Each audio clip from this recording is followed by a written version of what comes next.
GS5 TV Kannada news ಪ್ರಧಾನ ಸಂಪಾದಕರು ಗಂಗಾಧರ್ ಶಿರ್ಗಾವಿ.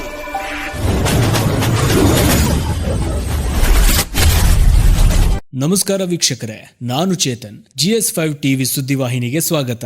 ಅಪಾಯ ಮಟ್ಟ ಮೀರಿ ಹರಿಯುತ್ತಿರುವ ಸದಲಗಾ ಪಟ್ಟಣದ ದೂದ್ ಗಂಗಾ ನದಿ. ನಿರಂತರ ಮಳೆಯಿಂದಾಗಿ ಸದಲಗಾ ಪಟ್ಟಣದ ದೂದ್ ಗಂಗಾ ನದಿಯು ಅಪಾಯದ ಮಟ್ಟ ಮೀರಿ ಹರಿಯುತ್ತಿದೆ. ಸೇತುವೆ ಸಂಪೂರ್ಣ ಮುಳುಗಡೆಯಾಗಿದೆ. ನೀರು ಅತಿ ಹೆಚ್ಚು ಆಗುತ್ತಿರುವ ಕಾರಣ ಜನರು, ರೈತರು ದನಕರುಗಳನ್ನ ಮತ್ತು ತಾವು ಸುರಕ್ಷಿತ ಸ್ಥಳಗಳಿಗೆ ತೆರಳಬೇಕೆಂದು GS5 ಸುದ್ದಿವಾಹಿನಿ ಮುಖಾಂತರ ವಿನಂತಿಸಿಕೊಳ್ಳುತ್ತೇವೆ. Bureau report Rajkumar Dange, GS5 TV Kannada news, Sadalga.